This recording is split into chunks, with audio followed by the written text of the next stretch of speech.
Hello everyone, I want to welcome you to week 3 of Bioethics 400, Responsible Conduct of Research. This week we're going to start our exploration of some of the different topics associated with responsible conduct of research, also known as research integrity. And we're going to start with data acquisition and management, as well as touch a little bit on study design. Now, when I talk about study design, I'm not talking about the actual design of specific studies, but I'm talking more broadly about the importance of considering data acquisition, recording, data analysis methods, etc., at the very start of a project rather than cherry picking your collection and analysis methods as you proceed. So our learning objectives are to really explore with you the proper practices for data acquisition, management, and analysis, and describe some of the legal and ethical expectations of data reporting and sharing. Now, next week, we'll talk more about collaborative research, and we'll go into a lot more about data ownership and sharing, but we will touch upon that topic this week. Just to remind you, responsible conduct of research, as is defined by the U.S. Office of Research Integrity, covers 6 different topic areas, of which data acquisition and data management is one, and we'll be exploring that this week. So let's leap right into it. So, for the most part, you as scientists receive little training on the principle of record keeping in research. Therefore, for the scientific enterprise to be productive in the long run, there needs to be a positive and comprehensive training and monitoring of students like yourself in data acquisition and management. Most institutions simply do not provide the education and training resources needed to formally instruct you or junior researchers in good data management practices, but hopefully this course and this module will at least expose you to some of the basics of data acquisition and management. And if you have questions, I really want to encourage you to speak with your laboratory supervisor and others about their expectations and regarding proper data acquisition and management. So let's start with this broad question of what is data. Now, data is defined as, quote, measurements, observations, or any other primary products of research activities. It is essentially the end product of research, okay? It allows you to infer or arrive at conclusions and even share or publish your findings. Having this data is necessary in order to allow you and others to replicate and validate the integrity of your work as well as the work that is published or reported by others. And more importantly, as we move into an era in which commercialization of the products of research is very important, data and data records provide concrete evidence of primary ownership in any dispute. It's also important to consider intellectual property issues if you develop something that is, say, commercializable or patentable. Now, I will note that this definition of data is rather broad. It is not only the information or observations that are made as part of scientific inquiry that are considered data, but data also includes the materials, the products, the procedures, and other data sources that are part of the research project. Now, one of the most important things is to consider data integrity, and data integrity and quality is ensured by considering all aspects of data acquisition and record keeping, process and analysis, ownership and control, retention and storage, and access and sharing. And that's what we'll be exploring in this module. Now, in essence, there is no one way to keep data, but data should explain why research is done, how it was done, where the primary data is kept, what happened, what didn't happen, an interpretation of the data, and what's going to happen next in terms of follow-up experiments, development of new theories, new hypotheses, etc. Data should essentially allow you and any other researcher the ability to repeat the experiment. All of these are considerations of, and are part of the scientific process, and they need to be considered when you're first designing an experiment, executing it, and recording it. For example, even before a study starts, you should consider how the data will be analyzed. Proper statistical methods and experimental design need to be employed because, as the expression goes, garbage in, garbage out. If an experiment is poorly designed, time and resources can be wasted. If too few animal subjects or human volunteers are chosen, statistical inferences can become useless. In addition, researchers like yourselves need to determine what potential biases exist, including any conflicts of interest. Now, when we're talking about data quality and records, you need to make sure that your data is thoughtfully prepared and collected and also recorded in a useful way. And useful research records explain the who, what, when, and how of a research project, the why. What projects is it part of? Who is the creative author? What are the specific materials and instruments that were used? Where were materials and instruments obtained? This even includes, for example, if you use commercially purchased reagents, recording the lot numbers, recording the expiration dates, etc. Because if an experiment fails, it might not be because of the procedure or something you did, but it might be because a reagent had expired or was somehow defective. What happened and what did not happen. This is what we tend to think of when we talk about data, but again, remember, as I just said, data is more broad than just the actual informational points you collect, but includes all of these different aspects. How were the results manipulated and analyzed? What is your interpretation of the results? And where to proceed? What are the next steps in a project based on documented results? Okay. Now, more importantly, it's important to consider how you keep the data. Okay, so good research records also have to be legible. They have to be recorded using reliable materials and tools. They have to be well organized. They have to be accurate and complete and allow for steady repetition. Okay, they have to be accessible both physically or electronically to others. They have to be stored and backed up properly.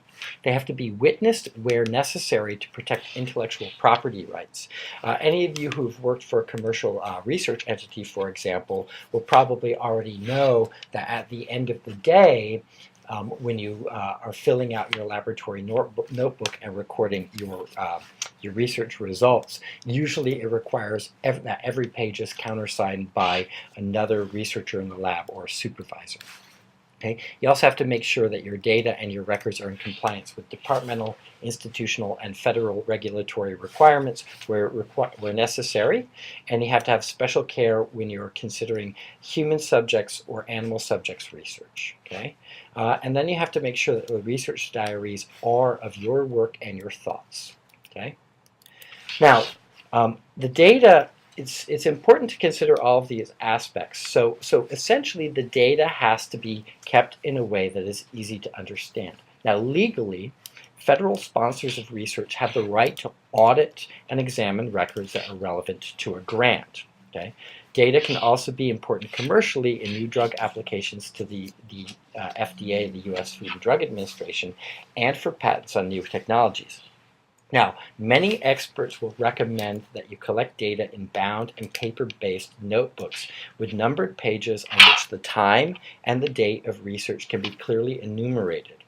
Okay? But many researchers will employ a mix of electronic and paper-based approaches. Okay? Now, while both types of data can be manipulated by someone deciding to engage in misconduct, checks and balances in both sorts of records can make it harder to do so. Now, if you actually look at what the expectations and requirements are, the Federal Office of Research Integrity, or ORI, states that data should be stored in such a way that it permits a complete retrospective audit and that is monitored regularly to ensure completeness and accuracy. Okay. Similarly, the U.S. National Institutes of Health, or NIH, which is the largest public funder of research globally, that organization requires that grant recipients keep all data for 3 years beyond the time that the final expenditure report of a grant is reported. But different agencies and academic societies may have different requirements, and a university like Clarkson may actually make it sort of the principal investigators or your lab head's responsibility to figure out what rules they need to abide by, or they may put into place additional rules and requirements. And in fact, one of your assignments for this week will be to find out what Clarkson's expectations are in this regard. Okay. Now, there are situations in which it is important to make sure that your data and your quality records are important, because this can help protect you against any research allegations that are pending based on the data. Okay, a good example is the case of research misconduct that was alleged involving the Tufts University professor Teresa Imanishikari. That case took more than 10 years to resolve. It began in 1985 when Margot O'Toole, a postdoctoral researcher at Tufts University, found that she could not validate the findings of some of the work that were soon to be published in Cell by her laboratory supervisor, Teresa Imanishikari. Now, a co-author on that paper was the Nobel Prize winner David Baltimore, who was then at the Massachusetts Institute of Technology. Margot O'Toole came to believe that Imanishikari had manipulated research data and presented her evidence to committees at both Tufts and at MIT. And in 1991, the NIH's fraud division, at that time called the Office of Scientific Integrity, found that significant portions of the data were, quote, fabricated, unquote. And Teresa Imanishikari was banned from receiving federal grant money for 10 years.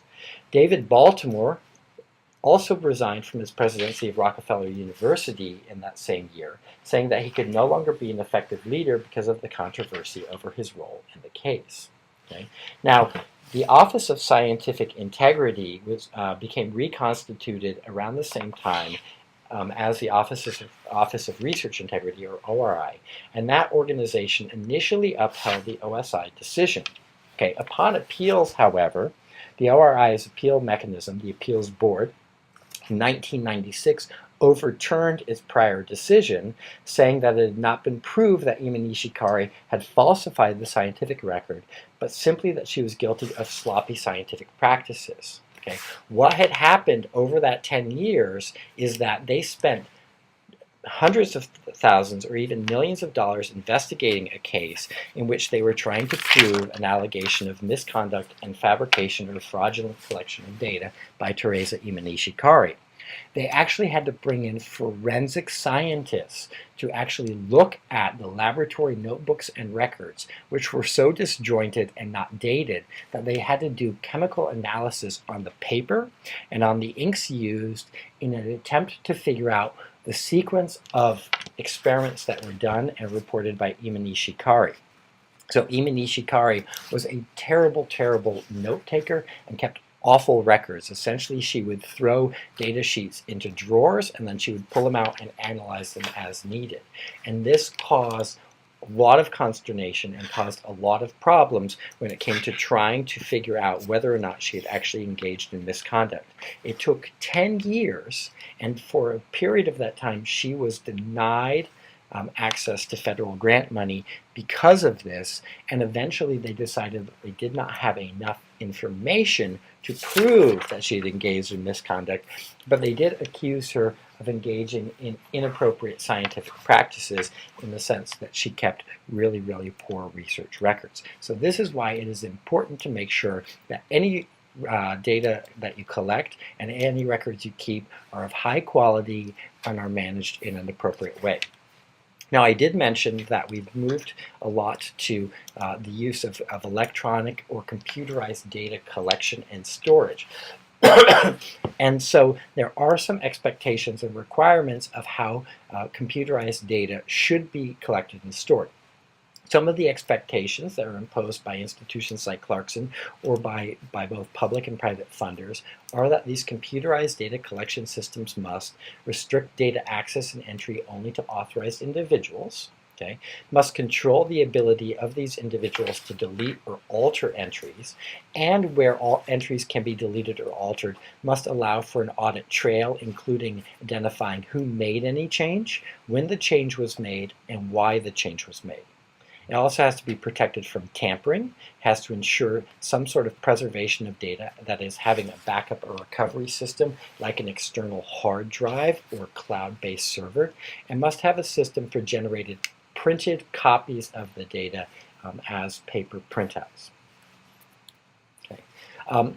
We also need to talk a little bit about data processing. So a lot of the data that comes off of the equipment you use in laboratory will be processed in some way. It might be transferred, for example, from a PCR system onto a computer. It might be transferred from a cloud-based database into Excel. And so anytime that you have those sort of data transfer and processing procedures, you have to have some system to ensure the completeness and accuracy of the data set, and some way to ensure that the data have been entered correctly, transferred correctly, and to ensure that there are no missing values. Okay? Now, sometimes that's not always possible. Sometimes data does get lost. Sometimes data sets are incomplete. So there needs to be some way of identifying and having prospectively an approach for handling situations of missing information. You should also have some sort of double entry or system in which you can assure that the data has been entered correctly.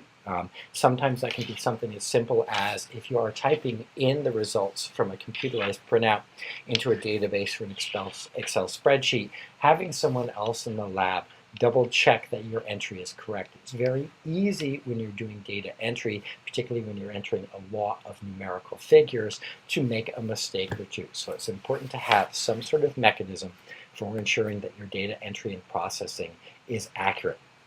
And wherever possible, have some sort of direct transfer system.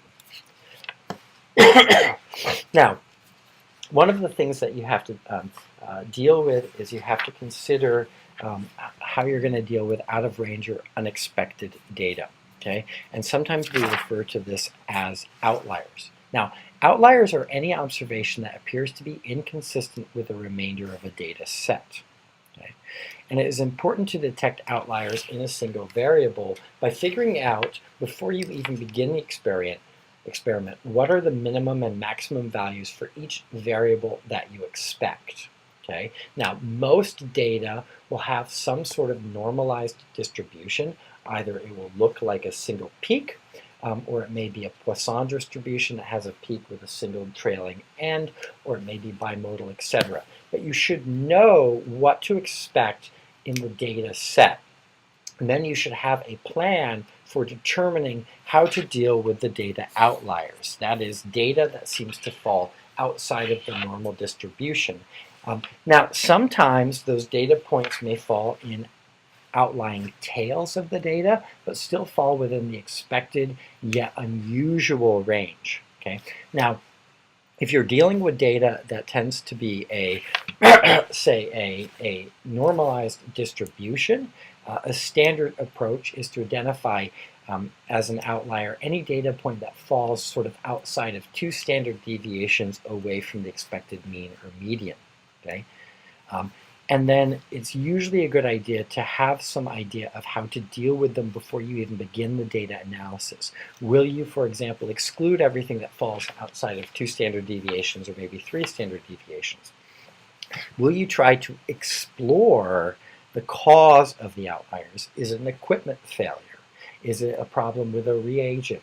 Was there something that happened in terms of the setting up or the running of the experiment? Sometimes the outliers can be very, very useful data. Just to give you an example, here's a study that is looking at a body mass index, that is kilograms per meter squared of weight, compared with bone mass density, grams per square centimeter of volume. And this is sort of the standard deviation that you might see in an experiment. But we have a situation here in which one of your subjects, one of the people involved in the study, has a BMI of 24, but actually has a very low bone mass density. Now, if you were just to try to correlate bone mass density with body mass index, you might draw just a simple straight line here. And that would suggest that this data point is an outlier that's probably the result of an erroneous reading in the bone mass density analysis. But it might not be the case. It's important to explore the reasons why this person might have a low bone mass density. Maybe they've been diagnosed with osteoporosis, and so this data point then might be indicative that this person needs to seek medical care. Or it might be indicative that this is a data point that you should exclude from your analysis. So that's why it is important to consider before you even begin an experiment what to do with outliers, how to identify them, and more importantly, why you should explore the potential cause of outliers, because they can affect your data interpretation and also have consequences for people that are not necessarily directly involved in the research. Okay? So those are all things you need to consider in terms of collecting, storing, and analyzing data. I do want to sort of talk about what I like to call data in conflict. Okay? And conflicts about data arise with respect to data acquisition and management when you have arguments over ownership of data, sharing of data, reporting of data, or in situations of allegations of scientific misconduct. Okay, so let's consider, for an example, a case study. Imagine Dr. Smith. He works at Clarkson University and is the principal investigator on a large research project that is funded by the National Institutes of Health. However, while Dr. Smith wrote the original grant proposal, he actually does very little day-to-day work on the project. Instead, the research director, Betsy, oversees all aspects of the project, including staff supervision and all data management activities. In addition, Betsy has been the lead author on several publications about the project's research findings. So who owns the project and its data? Is it the PI, Dr. Smith? Is it the research director, Betsy? Is it Clarkson University? Is it the National Institutes of Health, who is funding the data collection, funding the project itself? So all of these are considerations about data ownership and management of the data. And you could see a situation in which, let's say, Betsy happens to be studying to get her doctoral degree at night. And once she gets her doctoral degree, she gets a postdoc in another laboratory at another institution. And she wants to follow the same line of research that she's been doing for Dr. Smith and wants to take the data with her. Does she have the authority to do that? Okay, so this is why these questions of who owns the project and who knows the data is important. So what are the expectations? Well, with regard to ownership and sharing in data, in the US, there are actually very few laws or regulations that are specific to ownership or sharing of data. Okay? Ownership of data, particularly when there are financial interests, is usually determined by employment contracts or other formal agreements. For example, institutions often have material transfer agreements anytime that they're doing a research project that is done in collaboration with or is funded by either a public or a private entity. Now, consideration of sharing and ownership of data is important because it allows others to validate and replicate experiments, and is also important for promoting a sense of collaboration and trust, and it may be mandated by some research funders. Okay? But again, it's really going to depend on the type of research being done, who's funding it, and what the expectations of the institution are. So do you know what the expectations of Clarkson University are? Okay? If you are working as an undergraduate researcher in a laboratory on campus, who owns the data? Okay? So the ownership of the data is going to depend in many cases on the source of support. For example, the U.S. Public Health Service, which is part of the NIH and is a large funder of research, states that data generated under the Public Health Service funded grant is owned by the grantee institution. So in the case of the study that I just gave you involving Dr. Smith and his research director, Betsy, neither Dr. Smith nor Betsy own the data. Rather, Clarkson University owns the data. Despite the PI and the research director's work on the project, the sponsoring institution in this case maintains ownership of the project's data so long as the PI submitted the grant through that institution and is employed by them. So long as Dr. Smith submitted the grant through Clarkson University's Sponsored Research Services Office, and so long as he's being paid by Clarkson University and using university facilities and resources to do the research, then Clarkson owns all of the data and all of the findings of the research. Now, within a sponsoring institution like Clarkson, however, the PI is generally granted stewardship over the project data. There isn't a committee that determines the direction of his research and how he should be storing or using his data. Rather, the PI is responsible for controlling the course, publication, and copyright and patenting of any research subject to some sort of institutional review system. So although undergraduate students like yourselves, as well as graduate students and postdoctoral fellows, or even some faculty in academia performing research may believe that you own the data that is collected, you're wrong. As employees of Clarkson University, you are working for hire for the university, which, in most cases, own the rights to the data. Now, again, it allows the principal investigator on the grant, in this case Dr. Smith, to be the steward of the data, and he is responsible for the collection, recording, storage, retention, and disposal of data done by him or by anyone working under his supervision. Okay? When the data are published, the copyright is retained by the PI, who then assigns it to the publisher of the journal. Now, had the faculty member undertaken a research project on behalf of the university would then have copyright to the data. But because faculty members generally perform research on their own, the copyright belongs to them. Again, anything you do in the lab belongs primarily in terms of copyright and ownership and guidance to the PI of the lab, but the university primarily is responsible for owning the results of any research that's done on the university campus. Okay. This does mean that data and data books collected by undergraduates like yourselves, graduate students, and postdoctoral fellows on a research project belong primarily to the grantee institution and are part of the stewardship by the PI of the lab.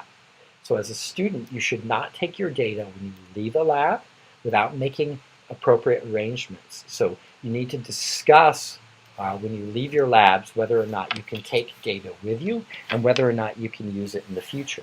Now, retaining copies of data is generally allowed with permission, although this is not always done, particularly when there's concerns about commercialization or potential patenting of findings. Okay? Now, when faculty members leave an institution, let's say Dr. Smith, in our example, decides to leave Clarkson University and go to Union University, okay, then he has to negotiate with the university about whether or not he gets to keep his grants and his data. Okay, so the grant does not necessarily automatically transfer to another university with the investigator. Rather, as I mentioned, the grant is given to the institution and is under the stewardship of the investigator. Now, that does mean that if Dr. Smith leaves Clarkson University, he may or may not be allowed to take his grants with him. In most cases, a university will allow a grant to be transferred to another institution, but not always. And they may keep some primary ownership or patent or intellectual property rights. Okay. Now, that's with respect to research that's funded by a public organization like the Public Health Service, the NIH, the National Science Foundation, etc. Now, what about sponsored research, industry-funded or privately funded research? Okay, well, in that case, the ownership and control of data depends on the research contract. In many cases, the data can belong to the sponsoring organization. Okay? Although the rights to publish the data may or may not be extended to the investigator. Okay, so what that means is if you're doing research that is being funded by a private company, okay, that private company tends to own that data. Okay? And they may put restrictions upon you and your laboratory about if and when you can publish the data. All of that will be subject to negotiation as part of the contract or grant between the private institution and Clarkson University, and will also be part of any materials transfer agreement. Okay? Finally, there's a class of sort of research that's called unsupported. This is research that is done using laboratory resource or using institution provide laboratory resources and facilities, but is not necessarily funded directly by an external agency or private entity. So Clarkson University does have some sort of funds that they will allocate to help support laboratories and allow researchers to do work that isn't necessarily being funded right now by an external agency like the NIH or a private company. In those situations, again, the institution largely retains ownership of the data, but again gives stewardship to the researcher with respect to directing the research and how the data will be acquired and stored. Now, what about retention of data? Okay, well, retention of data, there are some regulations and expectations, but again, these are going to depend on the source of support. For example, if you look at the Public Health Service, again, the NIH, the requirements that are actually part of federal regulation are that data and records must be retained for 3 years after the end of the grant. Probably remember from the beginning of this talk when I said that after the final report is submitted. And so after that point, the institution and the laboratory can decide whether or not they want to retain the records anymore. Now, the FDA, the U.S. Food and Drug Administration, only requires that data and records be retained for 2 years after marketing of approval of any new drug or device. Okay? After that point, an institution can dispose of the records. And finally, you have independent institutions and laboratories that can put into place any sort of set of regulations that are greater than or exceed the expectations of the funding agency. So even if I have an NIH-funded project that I'm doing here at Clarkson University, Clarkson can actually require that I retain my data and my records for longer than the 3 years that the Public Health Service requires. They can even require that I retain those records indefinitely. Again, other than sort of these funder-based expectations, there are no clear policies or standards for how long and where these data should be stored. Finally, I just want to close this talk by talking a little bit about sharing and withholding of data. Now, academic tradition holds that faculty members will publish significant research results and engage in the free exchange of information at, say, student seminars about research progress. Sharing is good for the research enterprise as a whole. Colleagues learn from the new techniques, gain insights, and will not repeat experiments that are not fruitful and thus will not waste valuable resources and time. Indeed, many peer-reviewed publications, such as chemistry and astronomy journals, require that researchers provide their data to anyone who requests them. As part of the scientific process, then, data are expected to be shared and reported. This serves several purposes, including the following: acknowledging a study's implications, contributing to the field of study, and stimulating new ideas. By sharing research results, a project may advance new techniques or theories and benefit other researchers. It also encourages collaborations between researchers in the same field and across disciplines. Additionally, reporting of clinical research data can have a direct impact on the quality of healthcare provided to patients. Now, data sharing usually occurs once a study is completed. Data reporting, on the other hand, includes discussion of the data analysis, and the authorship of a project, especially in the context of a particular scientific field, and can occur before a project or a study has been completed. Data sharing and reporting are typically accomplished by publishing the results in a scientific journal, presenting them publicly at a scientific meeting, or establishing a patent on a new discovery, product, or device. Now, before publication, there often is no obligation to share any preliminary data that have been collected. In fact, sharing of data at this stage can be discouraged because of the following reasons. First, the implications of a set of data may not be fully understood while the project is still in progress. By waiting until a project is ready for publication, researchers thus ensure that what they share has been carefully reviewed and considered. Second, there is also the fear that less scrupulous researchers will use shared research results for their own gain. This apprehension causes some research to refrain from disseminating their findings. So there are situations in which there are legitimate reasons to withhold data, and those are shown here on this slide. And they include protecting intellectual property claims, protecting a researcher's interest in publishing articles using data and materials, protecting confidential information, such as information about specific human subjects, information that could compromise national security, trade secrets, or personal files. Okay? You can also withhold data in order to avoid waste of time, money, or effort, or to avoid harassment from industry and political interest groups. Now, technically, any publicly funded research is subject to sort of subpoena or request for information under the Federal Freedom of Information Act, or FOIA. So you can get a FOIA request for information. However, FOIA requests are often used by industry or political interest groups to harass researchers and slow their research or slow the publication of findings. And this is particularly true in the case of controversial science, such as researchers engaged in climate change research.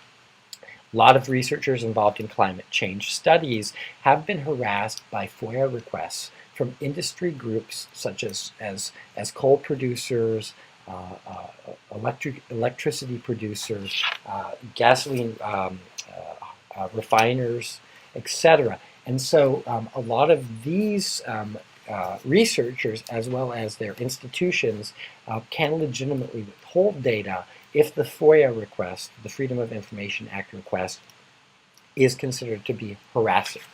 Okay? So in some cases, you can withhold data. In other cases, you should make sure that you share data. Okay? Now, there are cases in which you might want to share preliminary data immediately. Okay? And that is in situations in which sharing of data, even before the implications are fully understood, even before the project is complete, even before the data analysis is finished, because sometimes sharing this information with the public or other researchers will be of immediate benefit. For example, if a research project found that a new drug placed subjects at considerable risk of harm or showed incredible benefits. Okay? In addition, some researchers may find it worthwhile to present preliminary findings in a conference setting before a study is complete in order to inform their peers about forthcoming research, to establish a priority claim, as well as to get advice on ways of improving their study. Now, once a project's research has been published or patented, any information related to the project is considered open data, and other researchers can request raw data or miscellaneous information related to the project in order to verify the published data or to further their own research agendas. Okay? But again, each project should evaluate its ability to share raw data in terms of specific needs and budget constraints. You want to avoid waste of time, money, and effort. Finally, in the US at least, any research that is publicly funded, although it is technically the property of the institution, is sometimes required to be shared with anyone upon request. Okay? And a data sharing and dissemination plan is usually required as part of any grant application. It also requires that any resulting publications need to be placed in the public domain via websites like PubMed Central. So even though you publish federally funded research in a journal like Nature, there is a requirement and an expectation of the grant and of the funding agency that at some point that information will become available to the general public, even those that don't have a subscription to Nature, by making it available free of charge in a database like PubMed Central. Now, there are some restrictions on this. Usually, publishers like the publishers of journals such as Nature, Science, etc., have an embargo period. So federally funded research might be available only to subscribers of the magazine for about 6 months, at which point it will then become available in the public domain via a website like PubMed Central. So that's pretty much a really quick overview of data acquisition, management, and sharing. And if you have any questions, I want to encourage you to come to office hours or to post them online. Okay. Now the discussion forums for this week will open on Thursday, and there'll be 2 discussion forums. Again, just a reminder that you're expected to answer all of the questions posted in the discussion forums. You're supposed to submit an original answer to each one, and you will not be able to see the posts of any other student until 30 minutes after your first original post is submitted. Finally, you are expected to respond to a minimum of 2 posts by other students or by myself. And again, that is a minimum expectation. Since this is still early in the class and you haven't yet received a lot of feedback and marks on your discussion forum posts, I again want to encourage you to be as engaged as possible and to make sure that you review the expectations of discussion forum participation, and the rubric for scoring your discussion course posts that are in the course syllabus. Okay, so again, I look forward to seeing you guys online, and if you have any questions, feel free to post them in one of the appropriate online discussion forums, or to send me an email or join me for office hours this or next week. All right, so I'll see you all online. Bye-bye.